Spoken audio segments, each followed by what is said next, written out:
Hello everyone, this is Ananya Srivastav and the theme is Inspiration of my writing.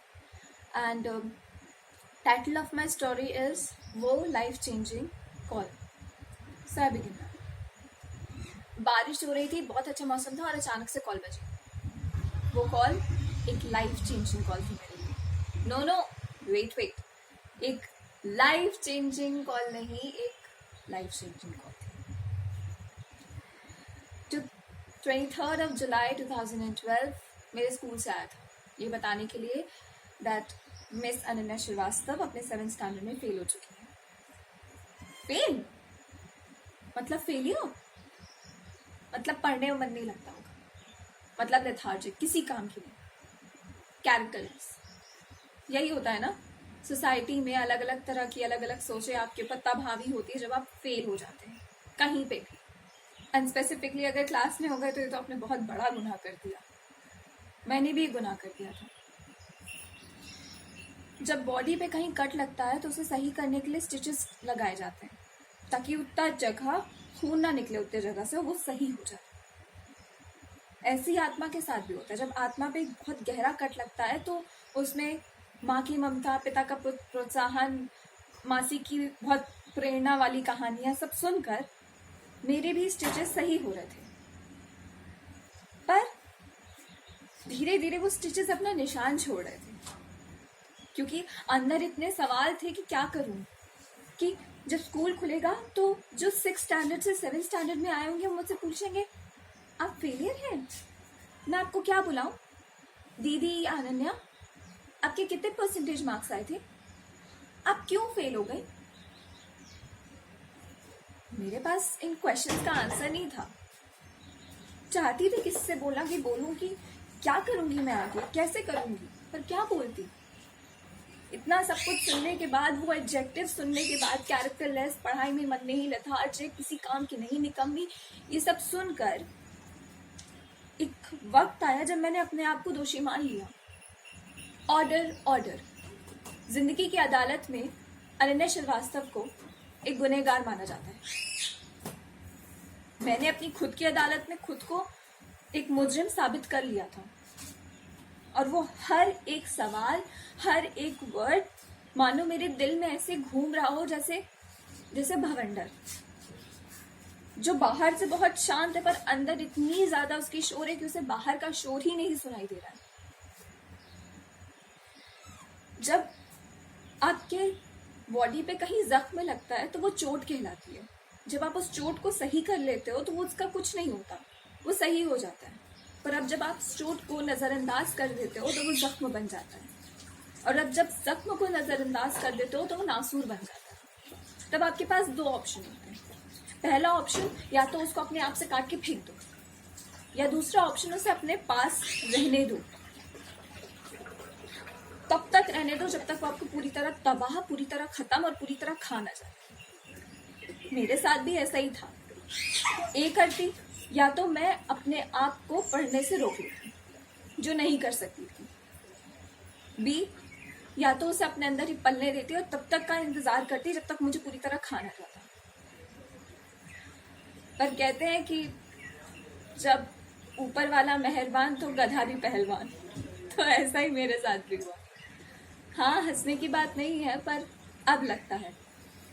मेरी माँ आई मेरे पास 1 हफ्ते बाद, जब मैं अपने आप को प्रिपेयर कर रही थी कि मैं कैसे उन सवालों को, कैसे उन नज़रों को और कैसे अपने टीचर्स को फेस करूँगी। इन सबको अपने अंदर सोचते सोचते मैं शायद सब कुछ भूल रही थी। मेरी माँ आई थी मेरे पास एक गिफ्ट पैक लेकर, बोला ये तुम्हारे फेल होने का गिफ्ट। पहले लगा टॉन्ट मार रही है, ऑब्वियसली फेल होने का कौन गिफ्ट देता है। पर जब उसे खोला तो उसमें एक डायरी थी। माँ ने बड़े प्यार से मुझसे कहा कि जयती, पता है मुझे कि तुम अभी बहुत सुन रही हो, हर एक शब्द तुम्हें तीर की तरह लग रहा है, पर ध्यान से सुनने की कोशिश करो उसे। हर शब्द तुमसे एक अलग कहानी कह रहा है।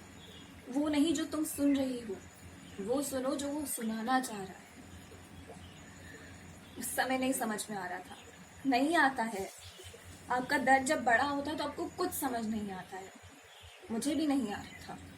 लग रहा था कि अब बस खत्म है सब कुछ, एक बार में सब कुछ खत्म कर दो, बस हो गया, अब नहीं हो रहा है मुझसे। फिर पता नहीं कैसे एक दिन मैंने डायरी खोली एंड दिल में जो आया लिख डाला। किसने मुझसे क्या कहा, मैं कैसा फील कर रही हूँ, क्या बोलूंगी, कैसे बोलूंगी, गलती मेरी थी या नहीं थी। बिलीव मी, 7 पेज पूरे भरे थे मैंने, 7 पेज। इतनी खुशी शायद मुझे तब नहीं होती जब मैं 7th स्टैंडर्ड को 97.5 या 98.5% से पास कर ली थी। ऐसा लगा दिल का सारा बोझ एक बारगी में निकल गया हो। तब शायद जाके मुझे मेरी माँ की बात समझ में आई कि मेरी माँ ने मुझसे कहा था कि तुम शब्दों को सुनो, वो नहीं जो वो तुम सुनना चाह रही हो, वो जो वो कहना चाह रहे हैं। आज समझ में आया, उस समय समझ में आया दैट सही तो कह रही थी कि अपने अंदर के जितने शब्द हैं उन्हें जब तक अपने अंदर रहने दोगी वो भवंडर, वो नासूर बनते बनते आपको खा जाएंगे। जब आप उन शब्दों को पन्नों पे निकाल देंगे, कहीं पे भी निकाल देंगे, तो आपको एक अलग से सुकून मिलेगा। आप फिर अपने आप अपने शब्दों को एक दूसरी मुकाम पे ले जाएंगे, वहां वो मुकाम जो आप ले जाना चाहते हैं वो मुकाम नहीं जो वो शब्द आपको ले जाना चाहते हैं। आपके अंदर अगर नेगेटिव शब्द है तो आप उन्हें पॉजिटिव की ओर ले जा सकते हैं, अगर आप उन्हें ले जाना चाहें तो। Fast forward to 2020, here I am standing in front of you, happy with my life, and उस 7th स्टैंडर्ड को मैं एज अ ट्रॉफी देखती हूँ, क्योंकि उस 7th स्टैंडर्ड ने एक चीज मुझे बता दी कि जिंदगी जब धक्का मारती है तो अब 2 कदम पीछे नहीं आते, अब 2 कदम आगे ही जाते हैं। तो क्या हुआ, 2 कदम आगे जाके मैं गिर गई। फाइनली मुझे ये जरूर समझ में आया कि अपने अंदर के शब्दों को निकालना कितना जरूरी है, अपने आप से ये बताना कितना जरूरी है कि तुम कहाँ गलत थे, कहाँ सही थे। तो आज मैं अनन्या श्रीवास्तव पूरी खुशी के साथ ये ऐलान करती हूँ दैट मेरी इंस्पिरेशन, मेरा ये इंसिडेंट था, मेरी माँ थी, मेरी मासी थी, मेरे पापा थे, जिन्होंने चाहे दुनिया ने चाहे कितना बोला मुझे, पर मुझे टूटने नहीं दिया। स्पेसिफिकली 7th स्टैंडर्ड था। हाँ, इस स्टैंडर्ड को मैं सबसे ज्यादा नफरत करती थी, इस 7th स्टैंडर्ड से। पर सच बताऊं तो आज इसको सबके सामने फक्र की तरह रखती हूँ कि yes, I am 7th standard fail. Do you have any problem? And if you have, read my poetries. I bet you will like them.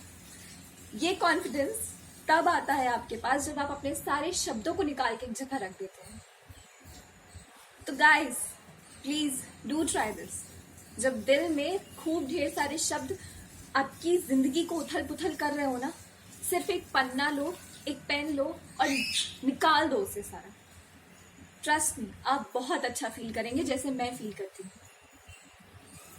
So, ये थी मेरी इंस्पिरेशन, ये था मेरा 7th स्टैंडर्ड, ये था मेरा इंसिडेंट जिसने मुझे इंस्पायर किया that I have to write. और आज भी हर पोइट्री, हर एक कहानी इस सिलसिले को याद करके मैं लिखती हूँ, ताकि उसमें एक अलग जोश, एक अलग रौनक और एक अलग ऊर्जा हो। So I end up over here only. Thank you so much. Hope you like it.